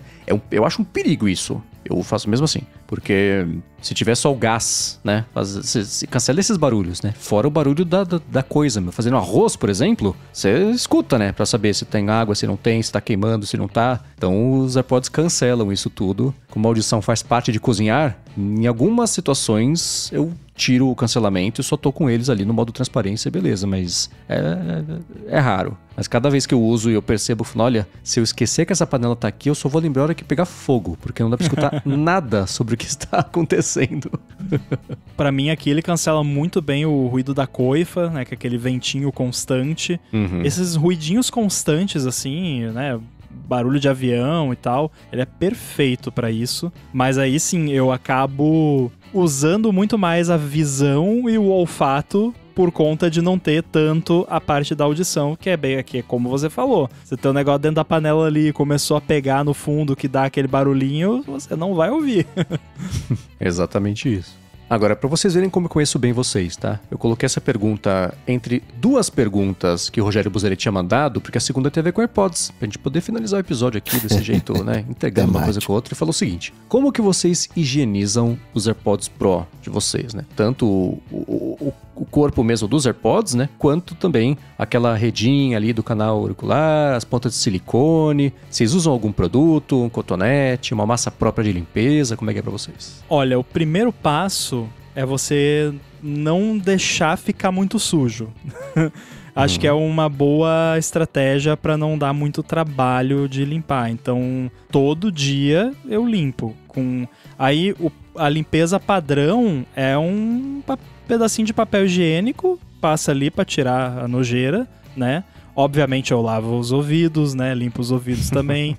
Não com cotonete, porque os médicos não são muito fãs disso e eu já tive problema por causa de cotonete, então não uso. Mas de vez em quando eu faço uma limpeza mais profunda, aí eu uso álcool isopropílico com cotonete. Importantíssimo, não deixem de fazer isso, mas não precisa ser todo dia, isso aí você faz uma vez por mês. Pega um cotonete, molha no álcool isopropílico e limpa lá dentro do case onde os AirPods se conectam no contatinho lá, porque isso vai dar problema, que vai acumulando poeirinha ali, fiapinho de roupa e coisa, e é muito sensível. Eventualmente você vai perceber que você tirou os AirPods e um deles não carregou. Não carregou porque não fez contato, porque tinha alguma sujeirinha ali, alguma coisa. Então, pelo menos uma vez por mês eu faço essa limpezinha ali. Normalmente quando eu percebo que eu coloquei um AirPod na caixinha e a luzinha não deu aquela piscadinha para confirmar que conectou. Então fiquem de olho nisso, porque é um problema bem comum isso aí. E aí, uma coisa que eu faço com bem menos frequência, mas vai de 3 em 3 meses, eu tenho o limpador ultrassônico. Aí eu tiro as pontinhas de silicone, coloco no limpador ultrassônico com água e um pouquinho de detergente de louça neutro e deixo uns minutinhos ali pra fazer aquela limpeza profunda mesmo. Mas de resto, só papel higiênico e álcool isopropílico. Os médicos não vão gostar disso, mas enfim, o segredo para a limpeza dos AirPods depois de muito tempo, eu acho que é a limpeza das orelhas. Não tô dizendo que a sua orelha é suja, Rogério, longe disso, mas acho que pelo meu canal auditivo eu consigo jogar água dentro do ouvido, não me pega nada. Não tô dizendo que eu jogo, que eu faço esse processo, não. Mas pra mim não tem dor de ouvido, nem nada disso. E eu digo isso porque eu tenho meio que uma hipersensibilidade no ouvido. Então quando eu termino o banho, eu sinto que o ouvido tá molhado e isso me incomoda. Então eu preciso secar muito bem. Então mas nunca tive problema. Então também não vou falar como é que eu limpo, vocês já devem imaginar. Médicos não gostam.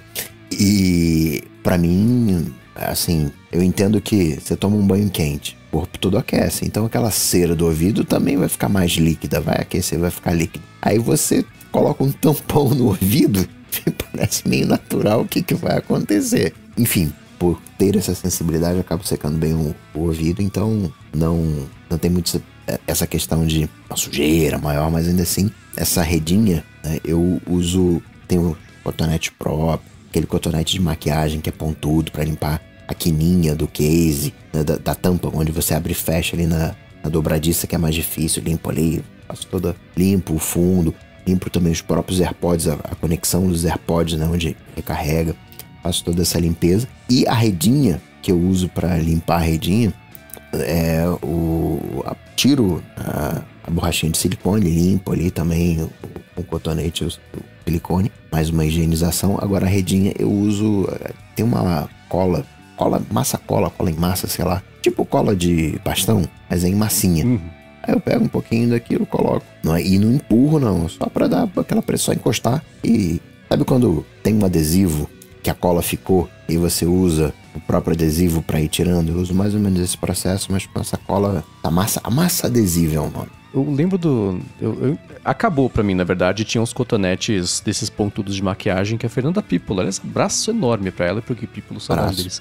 Tinha me dado um bando assim, mas acabei usando e tirou. Esse era muito bom, né? Porque é um cotonete pontudo, incrível, perfeito pra isso, né? E aí eu tava usando, não limpo uma vez por dia, assim como o Rambo, mas é frequente. E junto disso, aquela redinha, a parte de dentro do silicone com aquela redinha, é o que o Coca falou, né? Você vai usando, as consistências das coisas mudam, etc. O corpo é uma coisa nojenta.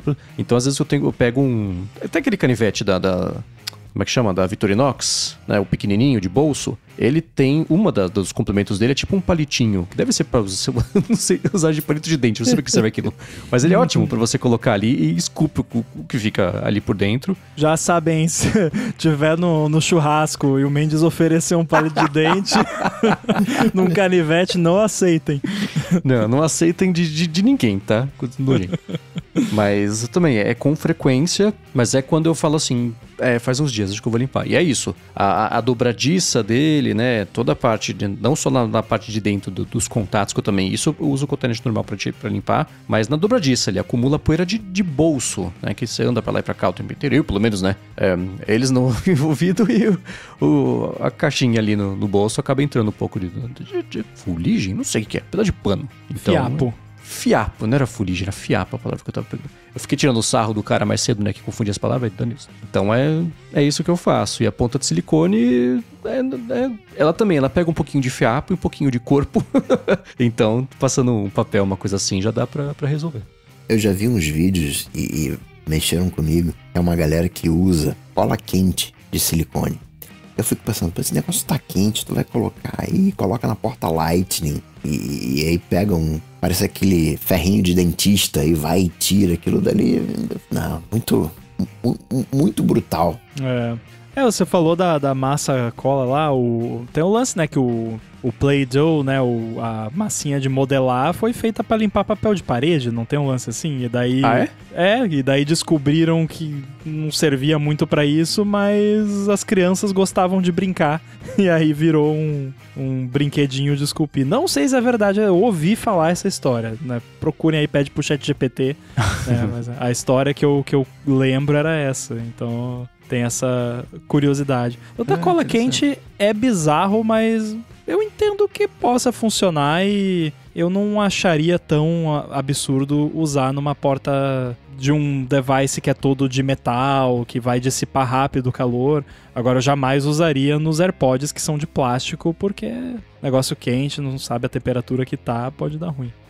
Eu tinha esquecido dessa massinha mesmo que o pessoal usa pra limpar. E não só AirPods, né? O pessoal usa bastante isso aí. Não lembrava da existência disso. Mas legal saber que pelo menos a massinha mesmo de modelar nasceu desse jeito, nessas invenções. Aposto que é uma daquelas que a empresa dava um dia pra pessoa dedicar projetos específicos dela, que nem Post-it, que nem o Gmail, né? Enfim. O Post já é muito engraçado, né? Porque era tipo, descobrimos aqui uma cola que não cola direito. Pra que dá pra usar isso? Papelzinho que você cola, mas você não vai colar pra sempre, você quer só deixar um pouquinho ali e tirar. Uma cola que não cola direito, funciona muito bem pra isso. Eu só quero deixar mais uma dica, que eu acho que eu já dei aqui. Uma ferramenta que eu uso muito nessas limpezas de teclado, AirPods, iPhone, etc. E que já usei aqui pra salvar porta de iPhone alheio, que tipo, na época do Lightning era mais comum, com USB-C é menos comum, que fica o fiapo ali de bolso no buraquinho Lightning e aí não carrega mais o iPhone. Spray de ar comprimido. Tenham isso em casa, é maravilhoso. Você compra no Mercado Livre, ele tem pack de 12, é baratinho e dura uma eternidade. E aí você vai ali, qualquer coisinha, e pronto, resolve. Eu uso, por exemplo, na redinha dos AirPods, funciona super bem. Depois que eu faço a limpeza ali, se eu passo um sprayzinho de ar comprimido, primeiro vai tirar qualquer resquício de umidade que tem ali, e se tiver ficado alguma poeirinha entranhada ali dentro da redinha, com o sopro ele solta e ela vai embora. Ou então empurra pra dentro, né? Não, aí é com a redinha... É com a pontinha separada dos AirPods, né? Não com ela ali, né? Eu tô falando da pontinha, não dos AirPods em si. Não usem ar comprimido nos AirPods em si, porque tem um alto-falante ali, pode dar problema, pode, sei lá, furar o alto-falante. Não. Considerando que é assim que o negócio funciona, não é uma boa ideia. Não é nada uma boa ideia. Mas pra tirar o fiapinho de dentro do case ali, pra os AirPods carregar de novo, é uma boa também. Isso sim. Muito bem, mandem pra gente como é que são as técnicas de vocês, também pra vocês, quais são os acessórios. A gente falou aqui sobre acessórios nativos da Apple, né? Se tiver acessórios terceiros também que vocês tiverem pra dar de dica também, pra responder aqui ao Peterson, respondam também. Pra achar os links de tudo o que a gente comentou ao longo do episódio, vai em gigahertz.fm/ADT/441 ou dê mais pedra nas notas aqui também do episódio. Obrigado, ExpressVPN, pelo patrocínio do episódio de hoje, a vocês que deixam reviews, as avaliações, que recomendam o ADT e principalmente quem está em gigahertz.fm/apoio e segue, dentre o benefício de saber esquentar o coração, saber que você está fazendo seu podcast favorito seguir no ar, também receber a edição sem edição. Obrigado, Eduardo Garcia, pela edição do podcast e a vocês, Rambo e Coca, pela copresentação de mais um ADT. Valeu! Quem quiser me encontrar por aí, mastodon.social, @inside, apresento também o Olá Mundo aqui na Gigahertz. Obrigado, Edu, pelo trampo com o microfone. Semana que vem, estamos de microfonão de volta para falar comigo. Tá lá no seu motor de busca preferido, bater Coca-Tech. Você me encontra ou então vai lá no Instagram. Manda uma DM para @coca.tech. Boa, para falar comigo, MVC Mendes, no Instagram e no Threads. Eu apresento por aqui o Área de Trabalho e também o A Fonte. Para a Lura, apresento o IA Sob Controle e vocês me encontram no 95Mac. Tudo dito e posto, a gente volta na semana que vem. Valeu! Tchau, tchau!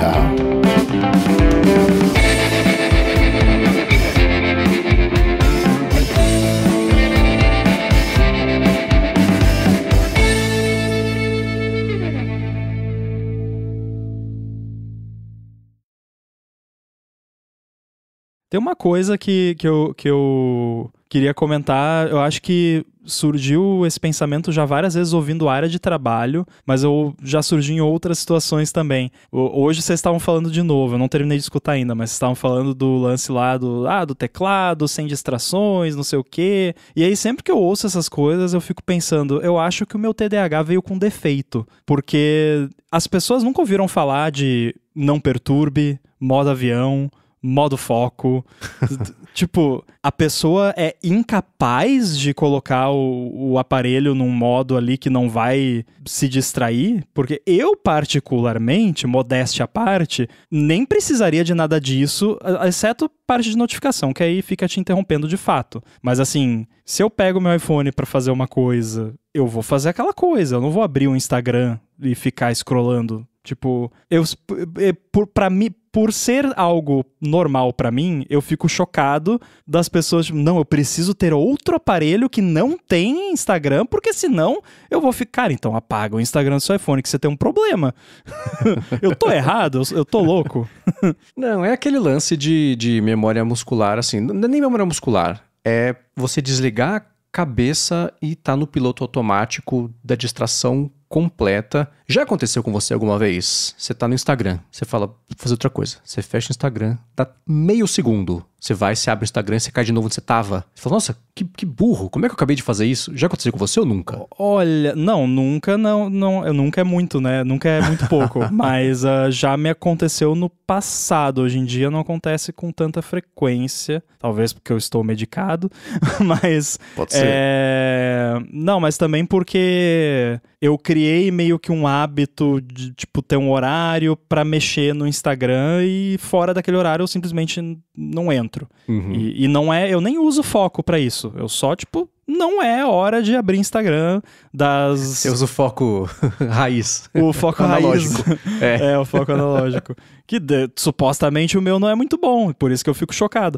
Mas aí o que eu faço? Não abro, fora do horário eu não abro. Eu tenho limite diário, mas é tipo 1 hora, porque só pra, tipo, se um dia der um bug e eu ficar louco na droga, eu ficar lá fissurado, aí o negócio 1 hora vai me parar, mas nunca chegou nesse ponto. Então, recentemente não, mas já aconteceu no passado, sim. Isso me lembra uma coisa que eu tenho até receio de falar, porque eu sei que eu vou despertar um hate danado. Ih, vai ser cancelado de novo. De novo, é o Kindle, que pra mim não faz o menor sentido. A galera fala, não, vou pegar aqui um Kindle, que aí eu me concentro, eu não vou ter notificação. Aí pega um negócio que não tem uma resolução legal, que é lento, refresh. Agora que chegou uma versão colorida, eu adoro ler no meu iPad. Mas, claro, né, eu transformo o meu iPad num modo Kindle. entre aspas, né? Ler no iPhone, pô, acho desconfortável, telinha pequena, ok. O Kindle, talvez ele fique no meio do caminho ali, né? Entre um iPhone e um iPad, ok também. Você pode jogar em cima do sofá, né? Você fica menos preocupado, ok. Mas tem uma galera que fala isso, não, Kindle é maravilhoso pra ler. Eu só concordo, mas internamente fico, tá, Mas, não vou fazer essa pergunta. Esse lance, pra mim, o que mais pega realmente é esse lance das notificações, de tipo, não, eu vou usar um outro aparelho aqui porque não tem notificação, mas você sabe que dá pra desligar as notificações, né? E dá pra botar dá pra desligar, ponto, que é o que eu faço com a maioria, eu tenho pouquíssimas notificações, e ainda assim meu iPhone passa o dia inteiro no modo Reduce Distractions lá, mas eu tenho já pouquíssimas habilitadas, mas se eu vou ler um negócio ali que eu quero 100% de concentração, não perturbe, que aí desliga tudo. Não passa nada. Daí não vai ter notificação. Mas vai ter lá no Notification Center. É só você não abrir o Notification Center. Você não tem a capacidade de se controlar para não abrir o Notification Center. Aí, de novo, aí eu acho que você tem um problema que precisa ser tratado. Mas, enfim, cada um usa o que funciona para si.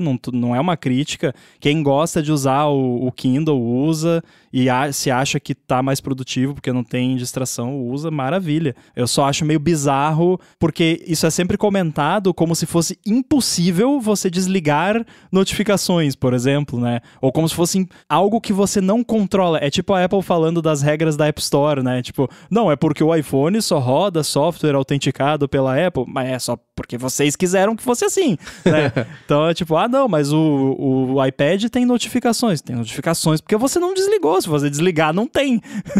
Mas pensa na quantidade de pessoas que... Não é nem assim, as pessoas não sabem que tá por... Elas sabem, mas que se dispõem a parar para de fato fuçar, mudar, ajustar como prefere.